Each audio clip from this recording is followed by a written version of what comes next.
Мы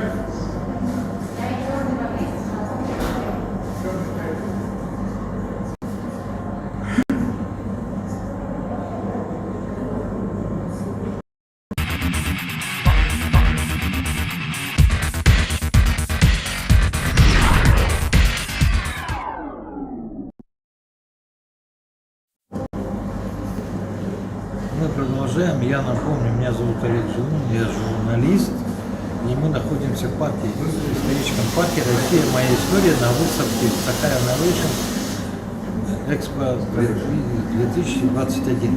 И продолжаем разговор с резидентами технопарка Якутии. Я еще раз говорю, все эти резиденты производят продукцию здесь, в Якутии, в Якутске. Ну, есть люди, которые в различных объектах города Якутска производят продукцию. Сегодня мы поговорим сейчас о коронавирусной инфекции. Основным, главным вообще в санитарных таких нормах это дезинфекция объектов. И вот этим занимается один из резидентов технопарка Якутия. Представьте, пожалуйста. Здравствуйте, меня зовут Уран Иннокентий Михайлович, основатель компании Уран Machines, и с 2017 года являюсь резидентом технопарка Якутия. Моей основной задачей и основной деятельностью является это производство и поставка станков с ЧПУ, а также автоматизация линейного производства для производственных предприятий.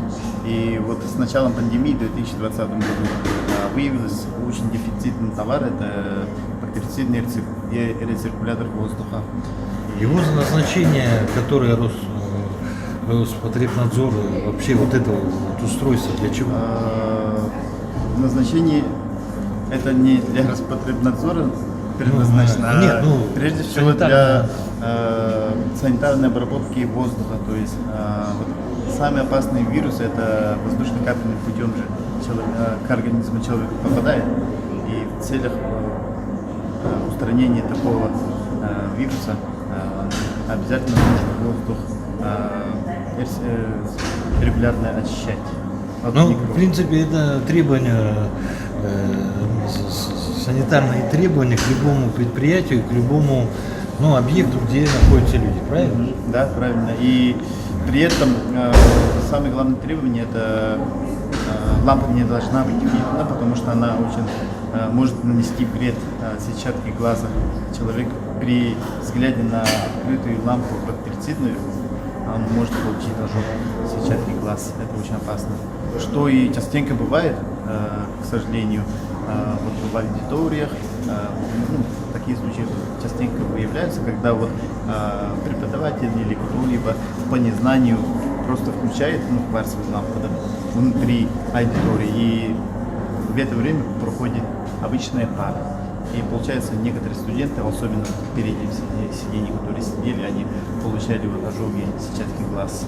Это на самом деле очень опасно, поэтому облучатели должны быть в закрытом виде. И вот что вы разработали здесь в Якутске и что вы производите на сегодня? Ну, на самом деле это не прям супер разработка, это не разработка, это не изобретение, это не ноу-хау, это просто в данное время нужные вещи, которого в то время не было. Это был самый дефицитный товар, который, да, она по конструкции очень примитивно простая, но при этом она очень эффективная, единственное эффективное устройство, которое на данный момент было. Ну, вы так говорите, а сертификат соответствия у вас все равно есть. Да, сертификат соответствия есть. Это говорит о том, что все-таки это ваша продукция. Да, это получается не просто так взял и сделал, да?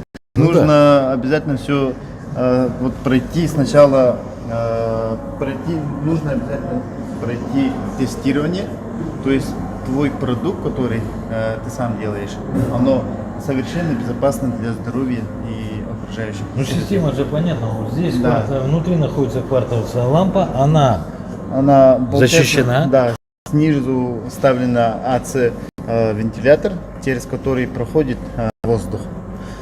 И вот размеры, вот, они разные. Это чем обусловлено? Явно площадями, да? Да, площадями обусловлено. Вот самый маленький, например, рассчитана на 20 квадратных метров. И там уставлена лампа на 8 Вт. И это правда, что он может работать сутками? Да, да. И Она ничего может- с ними не будет? Ничего не будет. Она для этого и предназначена. Так даже лучше. А вот эти вот уже на какие площадях? А это 15-ваттная, она рассчитана на от 42 до 60 квадратных метров. А это 36 Вт, это самый мощный на данный момент у нас, который мы производим. Она рассчитана на 130 квадратных метров. 130 квадратных метров, ну, Да. примерно пол ангара, наверное, гаража, Да, ну, где-то пол так. ангара, где-то так. А можно поставить их по, два этих, если у человека, например, у предприятия очень большой ангар, можно два поставить около входных, около окон, где воздух в основном циркулирует. И средняя цена, ну давайте с маленького, ну это пока, я так понимаю, на этот год, потому что мы не будем загадывать, что будет в будущем. Ну, вот сейчас его цена какая, примерно. Вот эта цена примерно 3000, от 3000, скажем. Вот это 4500, вот это 8900. Они же у вас просто могут на колесиках быть, могут вешаться, но это зависит, модификация зависит. В основном они настенные варианты. В основном настенные. Настенный вариант. Ну И и- постоянно мы модификацию делаем. И не только на этом остановились, и еще сейчас другие моменты делаем тоже. Чуть более такой удобный, маленький такой. Постепенно модели меняются. Мы А еще- будете архитектурно Да, интересно? да, там, как-то так, да. Все, что угодно мы можем делать, потому что это все делаем мы сами же. И получается, сейчас еще делали циркуляторы вот такие тонкие, такие квадратные, плоские, да, именно для автобусов. Они уже у нас есть. То есть у вас уже на автобусы есть? На общественные автобусы предназначенные мы тоже сделали, они у нас есть, проект такой. Есть еще проект самый маленький, вот такой прямо в ладошку садится, его можно включить на перекуритель, и она может очищать салон автомобиля. Это на постоянку просто место, ну, рядом со светом повесил, да? Просто в салоне автомобиля вот в бардачке поставил, и она все, салон автомобиля очень хорошо очищает от воздуха. Не то, что от воздуха, у него еще эффект такой, свежий воздух такой создает, и получается в салоне воздуха очень хорошо получается это. И- Видите, технопарк двигается вперед, а мы здесь думаем, что не все. Тогда куда к вам обращаться и можно ли вас увидеть здесь на выставке в парке «Россия. Моя история» в городе Луцке по улице Уткина 5? Можно ли? Да, Куда? конечно, вот наши вот продукции вот стоит, так Целый месяц будет стоять. А Да, так целый- куда обращаться? Так можно обращаться на Дзержинского 76. Это получается самая первая база, самый первый, где открылся технопарк, который до сих пор- Это строители китайский рынок. Да, рядом с китайским рынком. Это Ага. между автосервисом «Дружба» и «Гавайи». Так, дорогие друзья, я еще раз напоминаю, выставка здесь будет работать целый месяц. Какие-либо вопросы у вас появятся, обращайтесь. Здесь представители сети технопарка Якутии будут. А мы с вами до скорой встречи.